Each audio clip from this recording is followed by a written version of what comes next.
Meeting Indonesia के अंदर होने के बावजूद लेकिन इंडिया के लिए इस मीटिंग के अंदर भी बहुत ज़्यादा पॉजिटिव न्यूज़ आई। गाइस पॉजिटिव न्यूज़ कौन सी थी मैं आपको बताता चलूँ। गाइस यूके के प्राइम मिनिस्टर के साथ ट्रेड डील साइन की नरेंद्र मोदी ने। इसके अलावा जो बाइडन ने नरेंद्र मोदी को सल्यूट किया। भाई ये न्यूज़ बहुत ज़्यादा हाइप क्रिएट कर रही है ऑल ओवर द वर्ल्ड की मीडिया के अंदर। गाइस इसी के साथ साथ मैं आपको बताता चलूँ पाकिस्तान G20 समिट के अंदर पार्टिसिपेट ही नहीं कर सकता। ज़बरदस्त यार। बेसिकली मेरा आज का आपसे बात करने का पर्पस है कि G20 नाम सुनते ही दिमाग में आता है कि बड़ी बड़ी कंट्रीज, इकोनॉमिकल तौर पर स्ट्रॉन्ग कंट्रीज। अनफॉर्चुनेटली अगर हम जिक्र करें अपनी तो हम इकोनॉमिकल तौर पर स्ट्रॉन्ग नहीं है, हमारा नाम नहीं है G20 के अंदर। अगर मैं बात करूं इंडिया की भी G20 का हिस्सा है। इंडोनेशिया ने अभी 2023 का जो प्रेसिडेंसी थी वो इंडिया के हाथ में दे दी है। अभी इंडिया प्रेसिडेंसी करने जा रहा है। 2023 का इंडिया के अंदर होगा समिट G20 का। क्या समझते हो आप कितनी बड़ी अपॉर्चुनिटी है इंडिया के लिए? अगर इंडिया ये करता है तो पाकिस्तान के लिए क्या बेनिफिट्स हो सकते हैं या लॉस हो सकता है पाकिस्तान के लिए, और पाकिस्तान अब तक क्यों नहीं पार्ट बन सका G20 का? जैसा कि आपका सवाल है कि पाकिस्तान क्यों नहीं पार्ट बन सका, इसकी मैं दो वजूहत बता सकता हूँ कि पाकिस्तान में जो पॉलिटिकली इंस्टेबिलिटी बहुत ज़्यादा है, पहली वजह ये है। दूसरी वजह ये है कि पाकिस्तान इकोनॉमिकली जो इतना स्ट्रॉन्ग नहीं है। ठीक है, पॉलिटिकल इंस्टेबिलिटी का मतलब ये है कि जितनी भी मतलब 1947 से लेकर ऑनवर्ड जितने भी आज तक कोई भी अपनी जो हुकूमत है वो अपनी मुद्दत पूरी नहीं कर सकी। कोई ना कोई इस्टेब्लिशमेंट का किरदार रहा है या कोई और बैरूनी ताकतें आकर रजीम चेंज करती रही हैं। पॉलिटिकल इंस्टेबिलिटी की वजह से कोई भी मुल्क इधर आके इन्वेस्टमेंट नहीं कर सकता, जिसकी वजह से हमारी इकॉनमी हमेशा सफ़र करती रही है।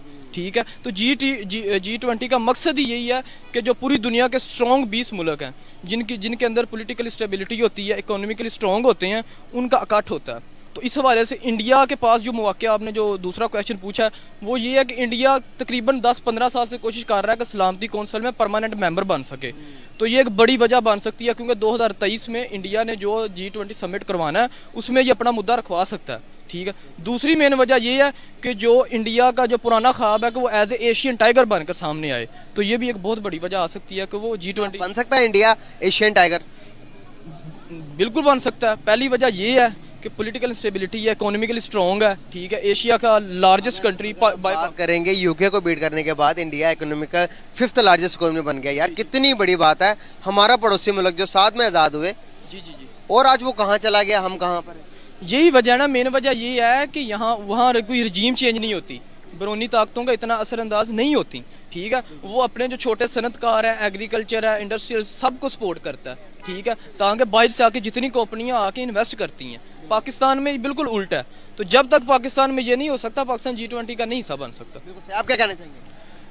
जिस तरह भाई ने इकोनॉमिक स्टेबिलिटी की और पॉलिटिकल स्टेबिलिटी की बात आगे कर दी है, मैं इसको मज़ीद थोड़ा प्रोलॉन्ग करूँगा इसको। मेरा इसमें ख्याल ये है कि जिससे हेनरी किसिंजर ने कहा था this is the age of diplomacy. इनके जो डिप्लोमेसी है या जो इनका फॉरेन ऑफिस है इंडिया का वो काफ़ी ज़्यादा एक्टिव है। पाकिस्तान में वो एक्टिवनेस नज़र नहीं आती। उसकी वजह ये जिस तरह भाई ने पहले बता दिया कि पाकिस्तान में बहुत ज़्यादा पॉलिटिकल इंस्टेबिलिटी होती है, जिसकी वजह से मुख्तलिफ जो वो फॉरेन मिनिस्टर्स होते हैं वो चेंज हो रहे होते हैं। पहला सेट नहीं होता, दूसरे की जाने की बारी आ जाती है, दूसरा सेट नहीं होता, तीसरा आने के लिए इंतज़ार कर रहा होता है। तो ये मुख्तलिफ 2-3 चीज़ें हैं। यानी ये हम इन चीज़ों को, तीनों चीज़ों को आइसोलेशन में नहीं दे सकते। यानी हम अब अगर मैं आपको चीज़ों को समराइज़ करके बताऊं तो 3 चीज़ें हम इसको मेन आइडेंटिफाई कर सकते हैं। एक पॉलिटिकल इंस्टेबिलिटी, और तीसरी इकोनॉमिक इंस्टेबिलिटी, और तीसरी जो फॉरेन या डिप्लोमेसी हमारी कमज़ोर है। इसकी वजह से मैं समझता हूँ चूँकि जो G20 बेसिकली जो समिट है ये बेसिकली ये कि आप अपने आप को, अपनी कंट्री को रिप्रेजेंट कैसे करते हैं। वही कंट्री रिप्रेजेंट अच्छा कर सकते हैं जिसकी डिप्लोमेसी अच्छी होती है। तो डिप्लोमेसी मैं समझता हूँ कि इंडिया की बहुत अच्छी है, जिसकी वजह से उसने जो कश्मीर इशू है उसके ऊपर भी उसने उसका अच्छा खासा स्टांस रहा है। और पूरी दुनिया ने हालांकि जो कश्मीरियों के ऊपर ऑल्दो जितने भी जुल्म किए जा रहे हैं, लेकिन दुनिया ने उनके जो मौक़िफ़ है, उनका जो स्टांस है उसको इंडोर्स किया हुआ है। तो इसकी वजह यही है कि उनकी जो डिप्लोमेसी है वो एक्टिव डिप्लोमेसी है। आप यहाँ से अंदाज़ा लगाओगे कश्मीर का मसला लेके पाकिस्तान कहाँ कहाँ नहीं गया। हर जिधर भी जाता पाकिस्तान पॉलिटिकल, इकोनॉमिकल तौर पर स्ट्रॉन्ग ना होने की वजह से रद्द कर दिया जाता हर मसला। इंडिया कहता है कि भाई कश्मीर का जो मसला है ये पाकिस्तान और इंडिया का मसला है, हम इन्हें खुद सॉल्व करेंगे, आप बीच में से हट जाओ।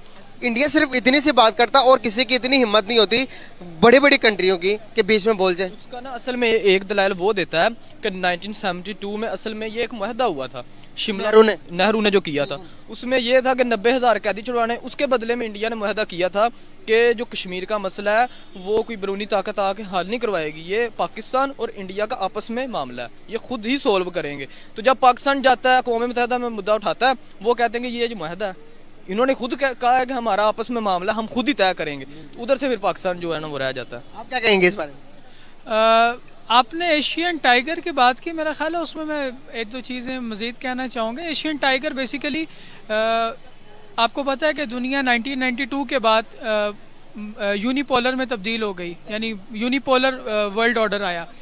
उसके बाद हुआ ये कि चाइना का राइज होता है, मतलब कि चाइना 21st सेंचुरी में राइज करना शुरू करता है इकोनॉमिकली।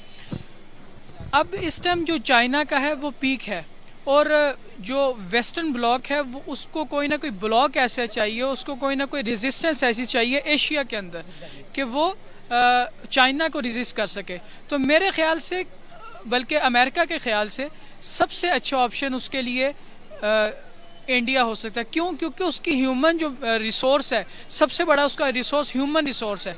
यानी उसकी जो आप अगर आबादी देखते हैं, साउथ एशिया के अंदर सबसे ज़्यादा आबादी उसकी है, उसके बाद इंडोनेशिया आता है। तो ये उसको एज है जिसकी वजह से जो एक जिसको हम वर्ल्ड इस्टेब्लिशमेंट कहते हैं वो वो अपना रोल प्ले कर रही है, जिसकी वजह से इंडिया जो है वो प्रेफरेंस देते हैं। एक और मैं बात बताते चलूँ, वाकई में ही अमेरिका प्रेफरेंस बहुत ज़्यादा दे रहा है। अभी जो उनसे एप्पल मैन्युफैक्चरिंग था, चाइना के अंदर लॉकडाउन, कोरोना की वजह से लॉकडाउन लग गया, तकरीबन 33 लाख जो कि उसके मुलाजिम थे जो काम करते थे वो सारे बंद हो गए, और सारा का सारा जो आईफोन मैन्युफैक्चर था शिफ्ट हो गया इंडिया के अंदर, इंडिया पे शिफ्ट हो गया। अब दूसरी बात, इंटेल कंपनी का आपको पता होगा जो चिपसेट बनाती है, कंप्यूटर से अंदर इंसर्ट होते हैं वो, अब वो चिपसेट की कंपनी टोटली भी इंडिया में शिफ्ट हो रही है। बड़ी बड़ी कंपनी सारी चाइना को छोड़कर इंडिया में शिफ्ट हो रही है। तो इससे हम क्या नतीजा समझ सकते हैं? अमेरिका क्या इंडिया को सुपर पावर बनाना चाहता है? इसकी वजह यही है ना कि अगर आप बाइडन से पहले जो डोनाल्ड ट्रंप जो प्रेसिडेंट रहे हैं, आपने उन्हें देखा होगा कि उन्होंने टैरिफ लगाए थे अपने चाइना के ऊपर, यानी उनको इकोनॉमिकली एक दीवार से लगाने की कोशिश की गई थी। लेकिन आपने देखा कि उसका नुकसान उल्टा अमेरिका को उठाना पड़ा। अमेरिका के अंदर जितनी भी जो अमेरिकन कंपनीज थी जिन्होंने चाइना के अंदर इन्वेस्टमेंट की हुई थी, उनको ह्यूज जो है वो अमाउंट ऑफ मतलब के लॉसेस ऑफ डॉलर हुए हैं उनके, तो जिसकी वजह से उनकी जो इकोनॉमी है उसकी डिस्टेबलाइजेशन इतनी हुई है कि जिसको बाइडन एडमिनिस्ट्रेशन अभी तक फेस कर रही है। ये वही टैरिफ की जो अभी तक चल रही है। तो चाइना एक हकीकत है, चाइना एक रियलिटी है जिसको यूएस को भी एक्सेप्ट करना पड़ेगा, और उन्होंने इस चीज़ को एक्सेप्ट करते हुए एक इमरजेंस यानी एशिया के अंदर एक ऐसी पावर को इमर्ज कर रहे हैं जो उसको काउंटर कर सके। तो उसमें इंडिया जो है वो बेहतरीन किरदार अदा कर सकता है। बहुत सारी ऐसी कंट्रीज है जो इकोनॉमिकल तौर पर स्ट्रॉन्ग कंट्रीज हैं, उनका समिट हुआ, इंडिया भी उसके हिस्सा पार्ट है। तो अभी जो इंडोनेशिया के अंदर हुआ, तो इंडिया को नेक्स्ट 2023 के अंदर जो समिट होगा, हिमर इंडिया के हाथ में दे दिया गया, नरेंद्र मोदी के हाथ में दे दिया गया कि 2000 समिट का जो प्रेसिडेंट होंगे, जो समिट करवाएंगे वो इंडिया के अंदर होगा और नरेंद्र मोदी करवाएंगे। क्या समझते हैं कितनी बड़ी समिट है इंडिया के लिए? और हम अभी तक G20 का पार्ट नहीं है, हिस्सा नहीं है। कितना बड़ा अलमिया हमारे लिए सोचने का ये? देखिए जी, अलमिया तो है, और जहाँ तक इंडिया की बात है तो वो अपनी तरक्की कर रहे हैं। इस वक्त उनके पास $600 बिलियन पड़े हुए हैं, और जो पाकिस्तान है वो इस वक्त आपको पता ही है कि जो हालात हैं और डिफ़ॉल्ट की तरफ को जा रहा था, तो बड़ी मुश्किलों से अभी सरवाइव कर रहा है। तो जो आप बात कर रहे हैं G20, वो तो बहुत दूर की बात है। अभी तो हमारी इंडस्ट्री बंद है सारी, हर तरह का इंपोर्ट और एक्सपोर्ट के बुरे हालात हैं, और इकॉनमी डाउन है। हर कुछ अरसे बाद कोई ना कोई लॉन्ग मार्च कर देता है। तो ये इसी वजह से जब तक किसी मुल्क की इकॉनमी नहीं चलेगी, G20 तो खैर बहुत दूर की बात है। हमें तो अपने सर्वाइवल के मसले पड़े हुए हैं इस वक्त। सर, इंडिया वर्ल्ड की 5th लार्जेस्ट इकोनॉमी बन गया यूके को बीट करने के बाद। अब यूके के प्राइम मिनिस्टर भी आए थे ये समिट के अंदर, G20 समिट के अंदर। उनके साथ भी बहुत बड़े मुआहदे हुए, ट्रेड डील हुई कि भाई आप हमें, वो जो उनसे यूके के जो प्राइम मिनिस्टर है जो मौजूदा ऋषि सुनक, वो भी इंडियन ओरिजिन से हैं और हिंदू रिलीजन से ताल्लुक़ रखने वाले हैं। उनका इंडिया की तरफ झुकाव भी बहुत ज़्यादा, उन्होंने ट्रेड डील की है इंडिया के साथ। क्या कहना चाहेंगे कि यूके का प्रेसिडेंट भी हिंदू और वो इंडिया से रीजन से ताल्लुक रखने वाला, तो कितना बेनिफिट होगा इससे इंडिया को? एक्चुअली मेरा पर्सनल ओपिनियन ये है कि इसका रिलीजन से कोई ताल्लुक नहीं है। जो परफॉर्म करता है लोग उसके साथ डील करते हैं। अब आप देखें अफ़गानिस्तान तालिबान अभी आज़ाद हुए हैं और उन्होंने रशिया के साथ डील भी कर ली है, और हम लोग अभी बैठे हैं कि हम गैस लें, पेट्रोल लें या ना लें। तो ये इसका रिलीजन से कोई ताल्लुक नहीं है। जो परफॉर्म कर रहा होता है और जिनको अपनी पॉलिसी बनानी होती है वो बना रहे हैं। तो अगर वो हिंदू है तो उससे उसका कोई हिंदू होने की वजह से कोई बेनिफिट नहीं है। इंडिया अपनी पॉलिसी सही बना रहा है इस वक्त। सर, हिंदू होने की वजह से मैं इसलिए कह रहा हूँ कि जो कि हिंदू हैं वो क्रेडिट देते हैं कि भाई हिंदू एक बंदा अगर यूके का प्राइम मिनिस्टर बनता तो वहाँ पर जो यूके में रहने वाले लोग हैं हिंदू रीजन से ताल्लुक़ रखने वाले, आप as a Muslim as a national जो कि पाकिस्तान के नेशनलिस्ट हैं आप, तो नेशन से ताल्लुक़ रखने वाले, तो अगर आप कोई पाकिस्तान के बड़े पोस्ट पे फाइज होते तो आपकी भी कोशिश होगी कि भाई जो कि मेरे जो कि रिलीजन से, मेरे जो उनसे हमसाए, मेरे रिश्तेदार जो हैं वो ज़्यादा डेवलप हो जाएं, उनके लिए आप काम करेंगे या नहीं करेंगे? एक्चुअली हम पाकिस्तान में हम इस तरह से सोचते हैं, लेकिन जो फॉरेन कंट्रीज़ हैं वहाँ पे अब रिलीजन और पॉलिटिक्स को अलग-अलग रखा जाता है। वो पॉलिटिक्स में रिलीजन को नहीं आने देते, लेकिन हम लोग इस तरह से सोचते हैं। तो बहरहाल हर ज्योग्राफी की जो है अपनी अपनी सोच होती है हर जगह की। बिल्कुल सही। सर, एक और लास्ट में मेरा क्वेश्चन, जो बाइडन समिट के अंदर आए और आते साथ ही एंटर होते साथ ही मोदी पर नज़र पड़ी तो मोदी को खड़े होकर सलूट किया जो बाइडन ने, तो इसके ऊपर मीडिया ने बहुत हाइप क्रिएट किया कि क्या वजूहत हैं, क्या इंडिया ने इतनी रिस्पेक्ट हासिल कर ली कि अमेरिका जैसी कंट्री भी सलूट कर रही है और जो बाइडन आगे सलूट कर रहा है इंडिया को? एक्चुअली ये सलूट जो बाइडन जो है वो मोदी को नहीं कर रहा, वो बेसिकली एक पॉलिसी मैटर होता है। पॉलिसीज़ उनकी इतनी स्ट्रॉन्ग है, इंडिया एक बहुत बड़ी इकॉनमी है, तो वो उसको सलूट कर रहा होता है। तो ये कोई पर्सनल रिलेशंस इसके अंदर नहीं आते कि वो उसका कोई बहुत अच्छा कोई दोस्त है तो उसको सलूट कर रहा है, वो ऐसी कोई बात नहीं है। सर, बाय नेशन इंडिया कैसा है? बाय नेशन तो आपको पता है वहाँ पे बहुत ज़्यादा मुस्लिम्स भी हैं, हिंदू भी हैं, और अगर पाकिस्तान भी देखें तो पाकिस्तान भी इंडिया से ही लैदा हुआ है। तो बाय नेशन तो हमारी तरह के ही लोग हैं वहाँ पे भी। तो सर, हमारी तरह के लोग होने के बावजूद भी वो स्ट्रॉन्ग तो होंगे ना किसी न किसी चीज़ से, जो इतना डेवलप कर गए अपने आप को, अपनी सोच बदली, मुल्क बदल दिया। हमारी सोच कैसी है? क्या हमने सोच बदली है? अगर सोच बदली तो मुल्क क्यों नहीं बदला? अगर नहीं बदली तो कब बदलेंगे? एक्चुअली ये मल्टी फैक्टर है, इसमें बहुत सारी चीज़ें जो है वो इन्वॉल्व हैं। यानी सिविलियन गवर्नमेंट को चलने ना देना, और बार बार इस मुल्क के अंदर आपको पता है मार्शल लॉज लगते रहे। इंडिया में आज तक कोई भी मार्शल लॉ नहीं लगा, इसकी क्या वजह है? तो ये सारी हमें बैठ के एक ग्रैंड डायलॉग की ज़रूरत है, जिसमें सारी पार्टीज़ को बैठना चाहिए, साथ इस्टेब्लिशमेंट को भी बैठना चाहिए, और बैठ के जो है ना इसका फ़ैसला करें कि मुल्क को अगर तो बचाना है, इकॉनमी को बूस्ट देनी है, तो सबको मिल के काम करना पड़ेगा। पाकिस्तान के इंटीरियर तौर पर कितना स्ट्रॉन्ग है पाकिस्तान के अगर जो संभालने वाले हैं, इस्टेब्लिशमेंट है, वो अगर स्ट्रांग हो जाएं, आपस में मुत्तहिद हो जाएं। आप देखें जो पॉलिसी बनती है, पॉलिसी पे अमेरिका में भी या चाइना, कोई भी आप बड़ी कंट्री ले लें, ये जो G20 आपने नाम लिया है, इंडिया को देख लें, वो जो पॉलिसी उनके मुल्क के फेवर में होती है उस पर वो कभी भी नहीं लड़ाई करते। हाँ, उनकी उधर भी आपस में उनकी होती हैं, लेकिन जो स्टेट के नुकसान पहुँचाए वो पॉलिसी यहाँ पे जो है आपको पता ही है कि हर कुछ अरसे के बाद सिविलियन गवर्नमेंट्स को चलने नहीं दिया जाता, चाहे किसी की भी हो, और पॉलिसीज़ जो हैं वो बंद कमरों में बनती हैं, तो फिर यही हाल होता है। क्या कंपैरिजन हो सकता है पाकिस्तान और इंडिया का किसी भी फील्ड के अंदर? कंपैरिजन हो सकता है। प्राइवेट सेक्टर में आप देखें, फॉर एग्जांपल स्पोर्ट्स मैन्युफैक्चरिंग है, और जो इंडस्ट्री है उसके अंदर हम लोग compete करते हैं। हमारा कौन सी इंडस्ट्रीज में? जैसे स्पोर्ट्स की इंडस्ट्री है, सियालकोट सेक्टर है हमारा इंस्ट्रूमेंट्स का सेक्टर है, हम लोग compete करते हैं। टेक्सटाइल में compete करते हैं।